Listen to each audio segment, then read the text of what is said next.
Glória a Deus. Você que irá ouvir esta palavra, medite bem, porque estas palavras são para o nosso ensinamento, para a nossa edificação, para que possamos ter mais conhecimento acerca das coisas de Deus e saber dos perigos que nos envolvem no mundo quando saímos da presença de Deus. Ficamos vulneráveis para com o sistema maligno, com o sistema do pecado, né? Então, a palavra do Senhor diz em Lucas capítulo 15, a partir do verso 11, diz assim: a parábola do filho pródigo. E disse: um certo homem tinha 2 filhos, e o mais moço deles disse ao pai: Pai, dá-me a parte da fazenda que me pertence. E ele repartiu por eles a fazenda. E poucos dias depois, o filho mais novo,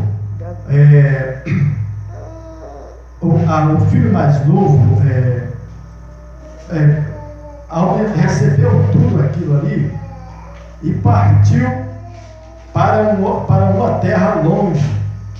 E ali desperdiçou a sua fazenda, vivendo dissolutamente, gastou os seus bens, aquilo que recebeu da partilha do seu pai. E havendo ele gastado tudo, houve naquela terra uma grande fome, e começou a padecer necessidades.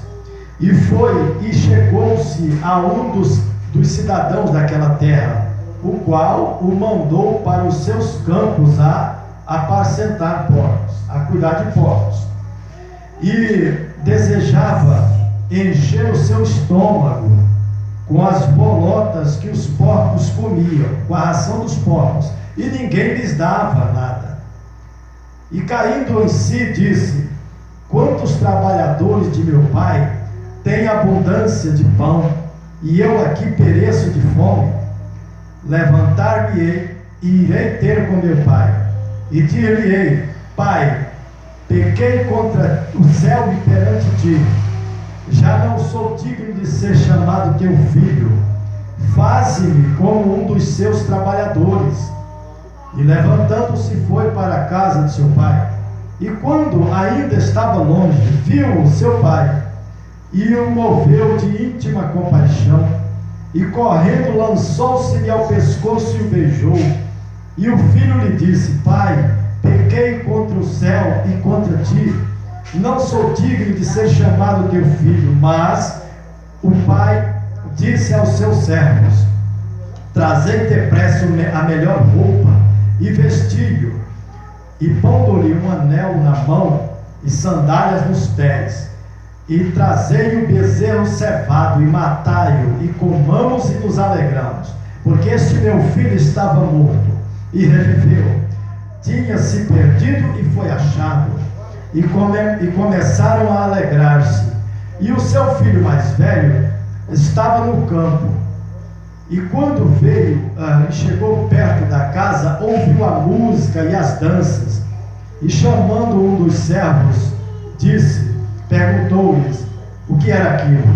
E ele disse: veio teu irmão e teu pai matou o bezerro cevado, porque o recebeu são e salvo. Mas ele se indignou e não queria entrar.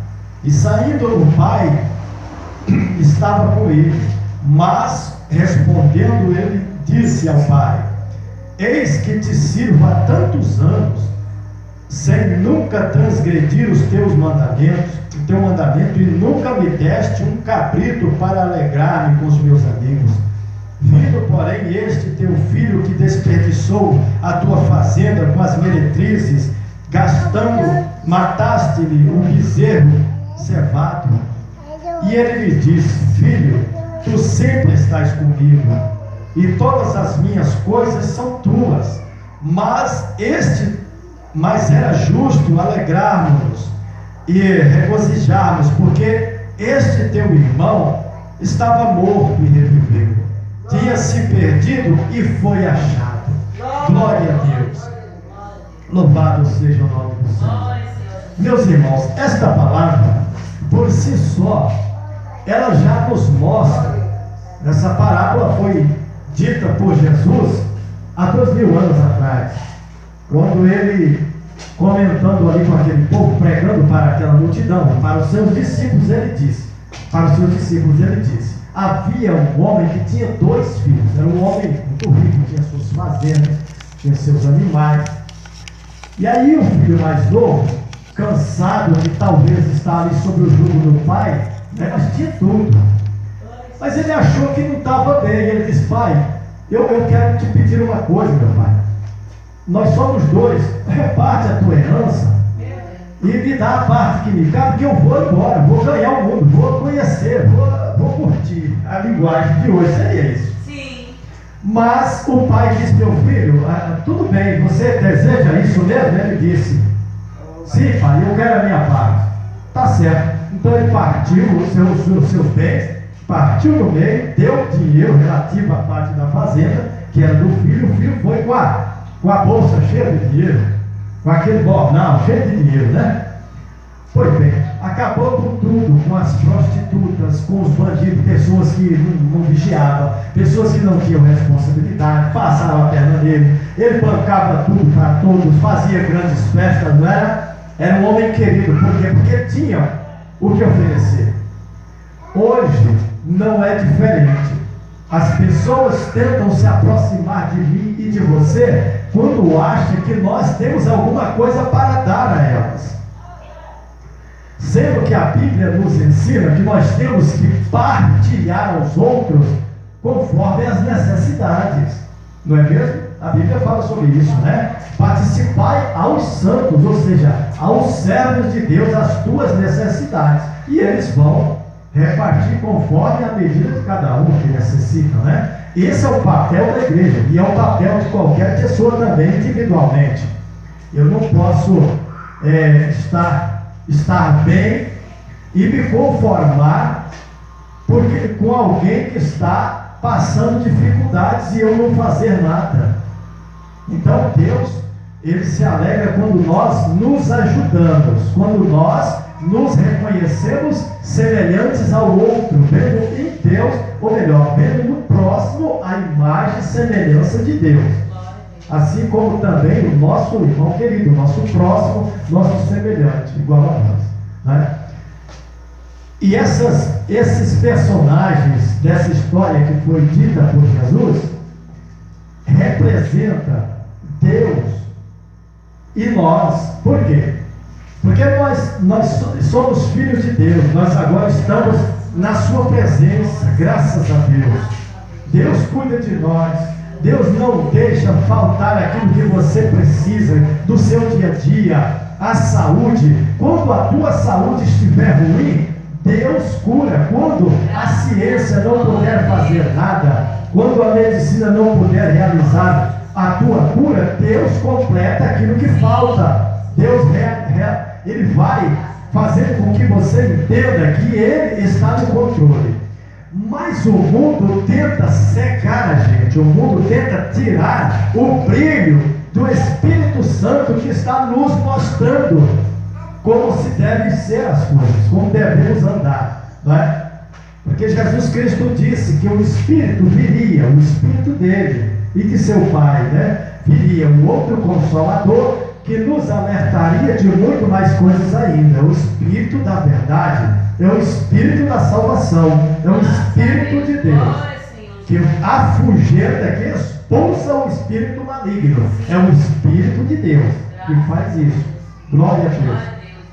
Então, quando aquele filho esteve numa situação difícil, que ele chegou até ele estava numa terra longínqua, houve grande fome, uma crise terrível, ninguém dava nada para ele. Aí ele disse, quando ele olhou e viu a situação, aqueles empregados ali, ninguém deixava ele comer a comida dos porcos. Ele queria se alimentar porque o seu estômago estava sofrendo, estava ruído de fome. E ele disse, quantos empregados tem na casa de meu pai que estão bem tratados, e eu aqui com fome?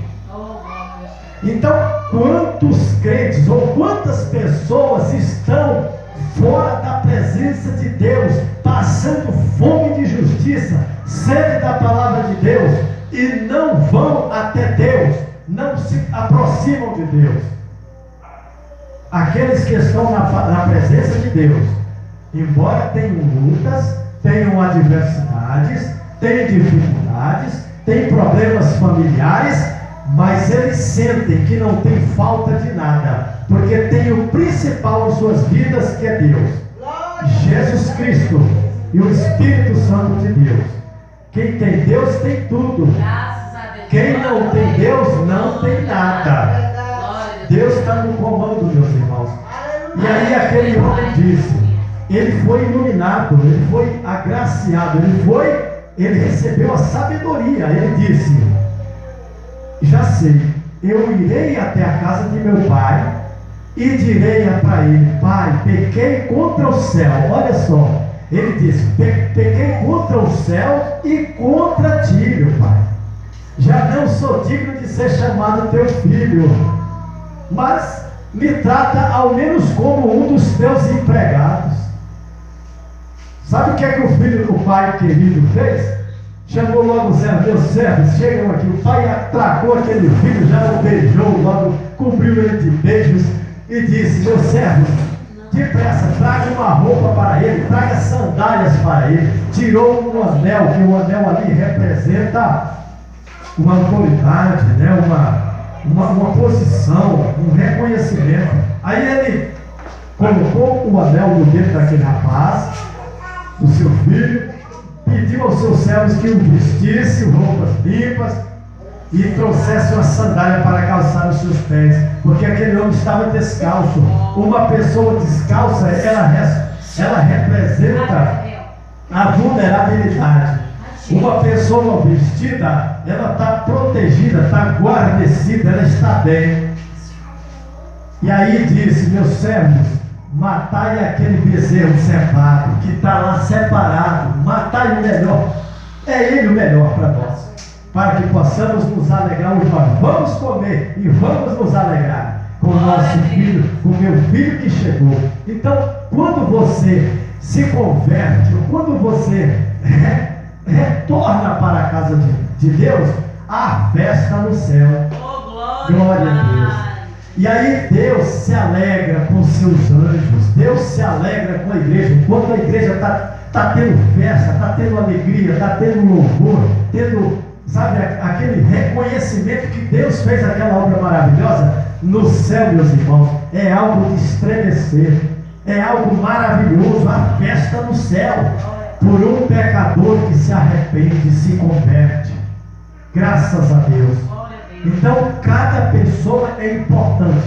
Daí a grande importância de nós orarmos pelos outros, por aqueles que estão fora, porque precisam encontrar, precisam retornar ao caminho da salvação.